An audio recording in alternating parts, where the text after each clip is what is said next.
So केही समय अगाडि चाहिँ हामीले Infinix Note 50X 5G Plus को चाहिँ रिभ्यू गरेको थियौं र यो फोनको चाहिँ हामी प्राइस टु परफर्मेन्स रेशियोको चाहिँ एकदमै ठुलो नै फ्यान भयौं के। तर यो फोनमा चाहिँ एउटा 6.5 इन्चको ठुलो इस्यु छ। अब यो कुरा चाहिँ मैले Infinixले यसमा LCD डिस्प्ले दियो भनेर चाहिँ भनेको हैन। LCD डिस्प्ले ठीक छ, तर त्यो डिस्प्ले 720p भयो। त्यो माथि यसको ब्राइटनेस पनि खासै राम्रो छैन। अब मानौं यो फोनको डिस्प्लेको समस्या चाहिँ समाधान भयो रे। अब के हुन्छ त? यो हुन्छ। सो यो हो Infinix Note 50S 5G Plus। अब यो पहिलाको फोन चाहिँ 50X हो भने यो चाहिँ S भयो है। सो त्यो चाहिँ डिफरेन्स भइहाल्यो। अब यो दुईटाको स्पेक्स चाहिँ हेर्ने हो भने खासै त्यस्तो डिफरेन्स छैन, अलिअलि डिफरेन्स छ। अब यो डिफरेन्सले चाहिँ कतिको के फरक पार्छ भन्ने कुरा चाहिँ हामी यो भिडियोमा हेर्छौं। म अनमोल श्रेष्ठ र तपाई हेर्दै हुनुहुन्छ टेकलेक। अब मैले अघि भनेको जसरी Note 50S 5G Plus चाहिँ Note 50X नै हो, त जसमा चाहिँ ट्विकहरु र हुन्छ नि अलिकति चेन्जेसहरु गरेको छ फर द बेटर। अब यसको डिजाइन पनि हेर्दाखेरि चाहिँ हैन उस्तै लाग्छ। तपाईको डिजाइन ल्याङ्ग्वेज त सेम नै छ, स्पेशली क्यामेरा आइल्यान्ड हेर्नु भने सेम नै छ, जसरी क्यामेरा प्लेसमेन्ट पनि सेम नै छ। अब यहाँ डिफरेन्स चाहिँ के छ भन्दाखेरि यो फोनको जुन ब्याक छ नि, ब्याक प्यानल चाहिँ कर्भ छ, जसले गर्दाखेरि चाहिँ यो फोन अलि बढी प्रिमियम नै देखिन्छ। त्यसैले जुन पहाडीको ब्याक छ नि त्यो चाहिँ लेदरको हो के। प्लस यसमा चाहिँ पहाडीपट्टि लेदरमा हेर्नु भयो भने तपाईले त्यो पिरामिड टाइपको शेपहरु देख्नुहुन्छ, जुन चाहिँ मलाई अलि ट्याकी फिल भयो, खासै त्यति मन परेन हैन।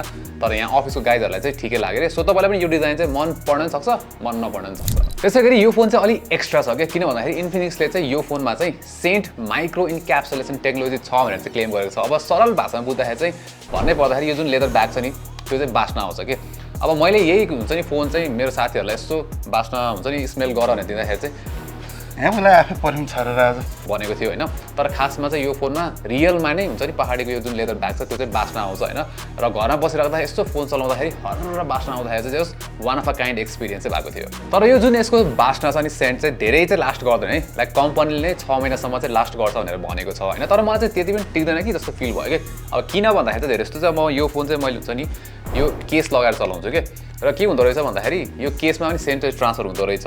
प्लस एक दिन चाहिँ मैले फोन यसो बाहिर लग्दाखेरि चाहिँ एकदमै डेन्जर नै पानी परेको थियो र त्यतिखेर चाहिँ यो जुन लेदर ब्याग छ त्यो चाहिँ भिजेको थियो हैन। त्यसले गर्दाखेरि चाहिँ त्यसपछि चाहिँ केही हदसम्म चाहिँ अलिक धेरै नै कम भइसक्यो जस्तो लाग्छ कि लाइक फ्रेस हुँदा भन्दाखेरि अहिलेको कम्प्यारिजनमा त्यो सेन्ट अलिक कम भइसक्यो हो कि जस्तो फिल चाहिँ भयो। अब एनीवे कुनै एउटा नर्मल फोनले चाहिँ टच भिजन त्यसैगरी अडिटरी सेन्सेसले चाहिँ प्लिज गर्थ्यो भने Infinix Note 50S 5G Plus ले चाहिँ ओल्ड फ्याक्टरी सेन्सलाई पनि प्लिज गर्छ। जे होस् यो चाहिँ एउटा युनिक एक्सपिरियन्स नै रह्यो है। तर at the end of the day जेसुकै भने पनि एउटा गिमिक नै हो यो चाहिँ। तर गिमिक नै भए पनि हुन्छ नि लाइक यो कुरा युनिक भएको कारणले गर्दाखेरि चाहिँ म यसलाई एक लेभलको रेस्पेक्ट चाहिँ गर्न सक्छु।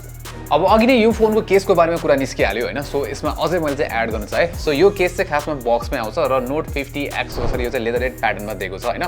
अब Note 50X मा चाहिँ हुन्छ नि केस अलि टाइट धेरै नै टाइट थियो भने यसको चाहिँ मलाई अलिकति लुज लाग्यो। सो हुन्छ नि केस लगाइराखे पनि फोन केही गरी खसिहाल्यो भने पनि लाइक केस एकतिर फोन एकतिर हुन सक्ने चान्स चाहिँ म देखिरहेको छु है। वेल यो केससँगै हुन्छ नि इन्फिनिक्सले चाहिँ यसमा अर्को के दिइरहेको छ भन्दाखेरि यो प्रोटेक्टिभ पिलहरु पनि दिइरहेको छ के। सो यो चाहिँ खासमा के हो भन्दाखेरि अब यो 50S त लाइक कर्भ स्क्रिन छ नि त यसमा। सो यसमा ट्रेडिसनल त्यो स्क्रिन प्रोटेक्टर त लाग्दैन, त्यो युभी ग्लु अप्लाई गर्नुपर्ने हुन्छ। सो त्यो अप्लाई गर्दाखेरि चाहिँ युभी ग्लुहरु चाहिँ पोर्टमा नछिरोस् भनेर चाहिँ यो प्रोटेक्टिभ पिल चाहिँ दिएको छ के। र त्योसँगै बक्समा चाहिँ Infinixले चाहिँ यो SVIP कार्ड भनेर एउटा कार्ड पनि हालिदिएको छ हैन। अब यो चाहिँ हुन्छ नि अनबक्स गर्दाखेरि अलिकति प्रिमियम चाहिँ डेफिनेटली फिल हुन्छ, तर अब कतिको युजफुल हुन्छ भन्ने कुरा चाहिँ आई डोन्ट रियली नो। अब Infinixले चाहिँ Hot 50 Pro Plus र 60 Pro Plus मा जसरी बक्समै बरु हुन्छ नि कर्भ स्क्रिन प्रोटेक्टर राख्दै भए चाहिँ बेटर मुभ हुन्थ्यो। तर एटलिस्ट प्रोटेक्टिभ पिल भयो नि दिइरहेको छ, which is a nice gesture from the company. So screen प्रोटेक्टरको कुरा त भइहाल्यो। अब कुरा गरौँ यसको एक्चुअल स्क्रिनको बारेमा, जुन चाहिँ Infinix Note 50S 5G Plus को चाहिँ एक्चुअल मेन इम्प्रुभमेन्ट हो के। सो हामी चाहिँ Infinix Note 50X 5G को चाहिँ जुन 720p LCD डिस्प्ले थियो त्यसबाट चाहिँ 1080p कर्भड एमोलेड स्क्रिनमा चाहिँ म्यासिभ जम्प हान्न छौँ। त्यो माथि Infinix Note 50X 5G Plus को चाहिँ ब्राइटनेस मात्र 672 निट्स थियो म्याक्स ब्राइटनेस, जुन चाहिँ हुन्छ नि आउटडोर्समा चलाउन चाहिँ अलि साह्रै पर्थ्यो। तर Infinix Note 50S 5G मा चाहिँ हामीले 1300 निट्सको म्याक्स ब्राइटनेस पाउँछौँ, जुन चाहिँ आउटडोर्सको लागि म्यानेजेबली ब्राइट नै हो। तर यो फोनमा मलाई एउटा सानो इन्कन्भिनियन्स चाहिँ के लागेको छ भन्दाखेरि Infinixको जुन अटो ब्राइटनेस छ नि त्यो चाहिँ त्यति राम्रो काम गर्दैन के। र यो कुरा चाहिँ खासमा मैले Infinix GT30 Pro को रिभ्यूमा पनि उठाएको थिएँ हैन, जुन चाहिँ तपाईले अब चेकआउट गर्न सक्नुहुन्छ हाम्रो च्यानलमा।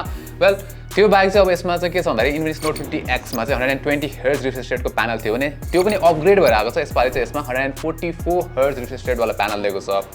अब भन्दाखेरि चाहिँ 144Hz प्यानल भनेको छ, तर के छ भन्दाखेरि नि यसमा चाहिँ 144Hz विथ एन एस्टेरिक्स हो के। अब यो चाहिँ किन भन्दाखेरि मलाई के अचम्म लाग्यो भन्दाखेरि Infinixको फोन्सहरुमा चाहिँ कुन एप चाहिँ कति रिफ्रेश रेटको स्मुथनेसमा चल्छ भनेर चाहिँ हामीले इन्डिभिजुअली सेट गर्नुपर्छ के। सो सो तपाईँ चाहिँ कुनै एउटा एप चाहिँ 30 हर्ट्जमा मात्र चल्लाछ किन भनेर कन्फ्युज हुनुहुन्छ भने चाहिँ सेटिङ्समा गएर चाहिँ इन्डिभिजुअली सेट गर्नुपर्छ है। अब यो फोन 144 हर्ट्ज रिफ्रेश रेटको स्मुथनेसमा चाहिँ कहिले कहिले चल्छ भन्दाखेरि यसको जुन एपहरू छ लिमिटेड त्यो भनेको यसको डायलर, यसको मेसेजेस अनि सेटिङ्समा चाहिँ चल्दो रहेछ होइन। तर त्यो पनि ग्यारेन्टिड चाहिँ छैन के। किन भन्दाखेरि मैले फर्स्टमा टेस्ट गर्दाखेरि चाहिँ जुन यसको डायलर छ त्यसमा चाहिँ 120 हर्ट्जसम्म मात्र पुगेको थियो, तर पछि फेरि टेस्ट गर्दाखेरि चाहिँ 144 हर्ट्ज पनि पुग्यो, तर फेरि अलि इन्कन्सिस्टेन्ट छ कि कहिले पुग्छ कहिले पुग्दैन होइन। सो इन्कन्सिस्टेन्सी चाहिँ छ, तर लिमिटेड ठाउँमा मात्र भए पनि 144 हर्ज रिफ्रेश रेट चाहिँ चल्दो रहेछ होइन। सो 144 हर्ज रिफ्रेश रेट भएको प्यानल त भन्न पाइयो, तर अघि नै भयो जसरी विथ एन एस्टेरिक। र यसरी नै मैले यो फोनमा चाहिँ फेसबुक स्क्रल गर्दाखेरि चाहिँ एउटा मिम पोस्टमा चाहिँ हुन्छ नि लाइक एकदमै कन्सर्निङ फ्लिकर चाहिँ नोटिस गरेको थिएँ, तर यो चाहिँ फेरि मैले यही स्पेसिफिक पोस्टमा मात्र नोटिस गरेँ, अरूमा चाहिँ गरिनँ होइन। लाइक कन्सर्निङ नै थियो। सो हुन्छ नि अब यो चाहिँ यसको आई थिङ्क PWM डिमीको चाहिँ इस्यु हुनसक्छ, तर जेसुकै भयो भने आई थिङ्क इन्फिनिक्सले चाहिँ यस्तो इस्युहरू चाहिँ आउनु दिन भएन। सो मेबी OTA अपडेट्सहरू पठाएर हुन्छ कसरी हुन्छ यस्तो इस्युहरू चाहिँ आउन चाहिँ दिन भएन। तर जेसुकै भयो भने इस्युज भयो भने नभए पनि इन्फिनिक्स नोट 50S 5G प्लसको जुन डिस्प्ले छ नि ओभरअल क्वालिटी अनडिनाएबली बेटर देन दी इन्फिनिक्स नोट 50X। र जुन बेटर हुँदै जाने ट्रेन्ड छ नि त्यो चाहिँ हामीले अलिकति पर्फर्मेन्समा पनि देख्छौँ। अब के छ भन्दाखेरि यो दुवै फोनमा खासमा हुन त सेम चिपसेट छ, मिडियाटेकको डिमेन्सिटी 7300 चिपसेट नै हो। तर इन्फिनिक्स नोट 50S 5G प्लसले चाहिँ इन्फिनिक्स नोट 50X भन्दा सबै बेन्चमार्किङ प्लेटफर्म्सहरूमा चाहिँ बेटर स्कोर गर्छ के। र AnTuTu हेर्ने हो भने झन् अलमोस्ट 17% के जम्प आन्छ। र हामीले इन्फिनिक्स नोट 50X को रिभ्यूमा चाहिँ के भनेको थियौँ भन्दाखेरि मिडियाटेक डिमेन्सिटी 7300 चिपसेट भएको सबै फोनहरू मध्ये चाहिँ सबैभन्दा बेन्चमार्क्समा चाहिँ लो स्कोर गर्ने फोन भनेर भनेको थियौँ। तर 50S को कुरा गर्दाखेरि चाहिँ ठ्याक्कै उल्टो हुन्छ, किन भन्दाखेरि यो फोन चाहिँ आफ्नो कम्पिटिसन्सहरू जुन जुन छ नि इन्फिनिक्स यो लाइक डिमेन्सिटी 7300 चिपसेट भएको फोन्सहरू मध्ये चाहिँ सबैभन्दा राम्रो स्कोर गर्ने फोन हो के। र त्यो पनि के छ भन्दाखेरि 2% देखि 8% चाहिँ बेटर स्कोर गर्छ आफ्नो कम्पिटिसन्सहरू भन्दा। अब हुन त यो खासै त्यस्तो एक्साइटिङ कुरा त के होइन, तर रिजल्ट्स आर भद्या। अब बेन्चमार्किङमा त यो फोनले राम्रो स्कोर गर्यो, तर यो बेन्चमार्किङको पर्फर्मेन्स रियल लाइफ गेमिङमा ट्रान्सलेट हुनपर्छ and that is the most important thing. र ट्रान्सलेट हुन्छ कि हुँदैन त I don't think it really does. अब किन भन्दाखेरि मैले खेलेको गेम्सहरू मध्ये जुन टेस्ट गरेको गेम्सहरू छ त्यो मध्ये एभरेज FPS हेर्ने हो र 50X सँग कम्पेयर गर्ने हो भने चाहिँ खासै डिफरेन्स चाहिँ छैन के। सो मैले चाहिँ नोट 50X टेस्ट गर्ने बेलामा चाहिँ PUBG मा एक्सट्रिम प्लस अप्सन एभाइलेबल थिएन र हामीले चाहिँ त्यही अनुसार रिभ्यू गरेको थियौँ। अनि त्यो भिडियोमा चाहिँ अब धेरैजना चाहिँ एक्सट्रिम प्लस अप्सन एभाइलेबल भइसक्यो है भनेर चाहिँ कमेन्ट गर्नु भएको थियो। त्यस्तै इन्फिनिक्स नोट 50S ले चाहिँ PUBG मा एक्सट्रिम प्लस सम्मको अप्सन नै दिन्छ, तर फुल 90 FPS को स्मुथनेस भने चाहिँ हामीले पाएनौँ है। लाइक एभरेज FPS चाहिँ 88.5 थियो। अब यसै गरी मोबाइल लेजेन्ड्समा चाहिँ हामीले फ्रेम रेटको लागि चाहिँ सुपर भन्ने अप्सनसम्म जान सक्छौँ जुन चाहिँ 90 FPS नै हो। र यो गेममा चाहिँ इन्फिनिक्स नोट 50S चाहिँ 50X भन्दा अलिकति पछाडि नै देखियो। त्यस्तै गेन्सिन इम्प्याक्टमा चाहिँ हामीले हाइएस्ट सेटिङ्स र 60 FPS फ्रेम लिमिटमा राखेर खेल्दाखेरि चाहिँ इन्फिनिक्स नोट 50S थोरै बेटर चाहिँ देखिएको छ।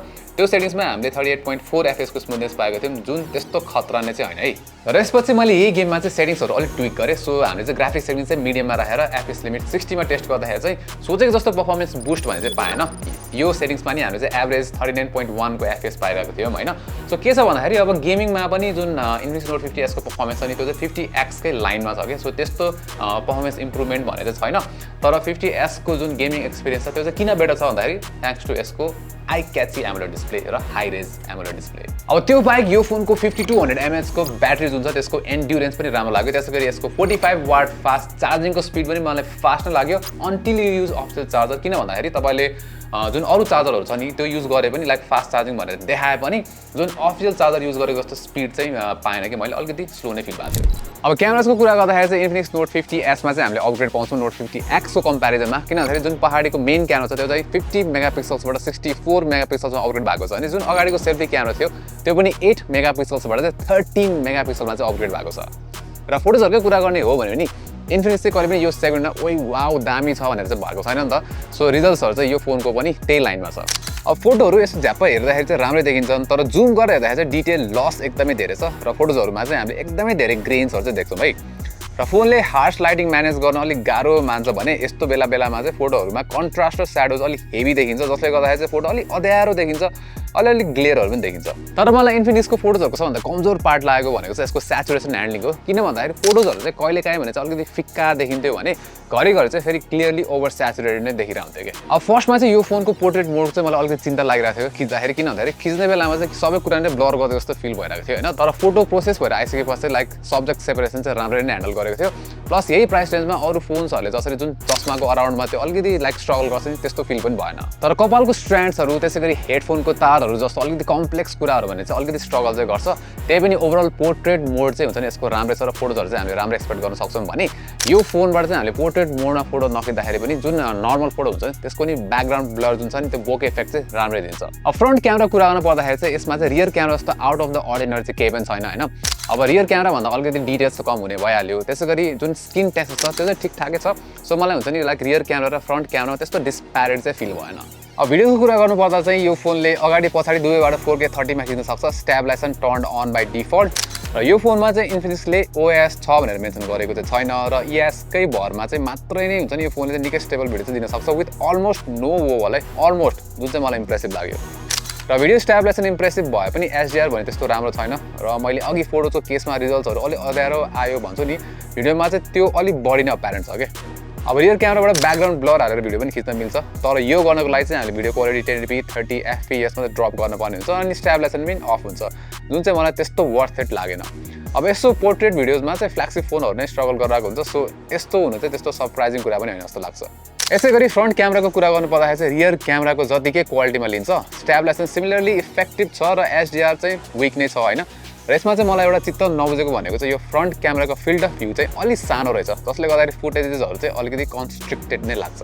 त्यो बाहेक यसको क्यामेरा पर्फर्मेन्स चाहिँ मलाई राम्रो लाग्यो स्पेसली प्राइस कन्सिडर गर्ने हो भने specially in terms of video performance अब लास्टमा सफ्टवेयरको कुरा गर्दाखेरि चाहिँ इन्फिनिक्सले यो एस्पेक्टमा कुनै अवार्ड चाहिँ जित्दैन हुन्छ नि तर त्यही पनि जुन हामीले बजेट चाइनिज फोन्सहरूबाट एक्सपेक्ट गर्ने जस्तो त्यो हुन्छ नि चाहिने एपहरू भन्दा पनि बेसी ब्लोडर प्याक गरे जस्तो चाहिँ यहाँ छैन लाइक हुन्छ नि अब ब्लोडरहरू छन् त छन् अलिअलि तर कुनै कुनै अरू फोन्सहरूले जसरी इन्फिनिक्सले त्यो अति नै चाहिँ गर्दैन सो त्यही कुरामा चाहिँ हामीले अलिक धन्य चाहिँ मान्नुपर्छ सो युजर एक्सपिरियन्स चाहिँ यहाँ अलिक बेसिक नै पाउँछौँ होइन तर मलाई यसको दामी लागेको कुरा भनेको चाहिँ यसको AI इन्टिग्रेसन हो क्या सो अब एन्ड्रोइड फोन भन्ने बित्तिकै बेसिकली आजकल चाहिँ आउने बिल्ट इन AI भनेको चाहिँ के छ भन्दाखेरि जेमिनाई छ नि त तर यो फोनमा चाहिँ फेरि अर्को लाइक डिपसिक चाहिँ युज गरेको छ जुन चाहिँ मलाई इन्ट्रेस्टिङ लाग्यो अब लास्टमा गएर सबै कुरा मिलाएर भन्न पर्दाखेरि चाहिँ Infinix note 50S 5G plus चाहिँ कस्तो छ त र के यो इन्फिनिक्स नोट 50X भन्दा राम्रो अपग्रेड हो त अब त्यसको एन्सर हो राम्रै अपग्रेड हो अब यो चाहिँ मेनली किन भन्दाखेरि कुनै फोनको डिस्प्ले राम्रो छ कि छैन त्यसले गर्दाखेरि चाहिँ युजर एक्सपिरियन्समा धेरै नै फरक पार्छ होइन र त्यो माथि इन्फिनिक्स नोट 50S को चाहिँ क्यामेरा हार्डवेयर पनि बेटर छ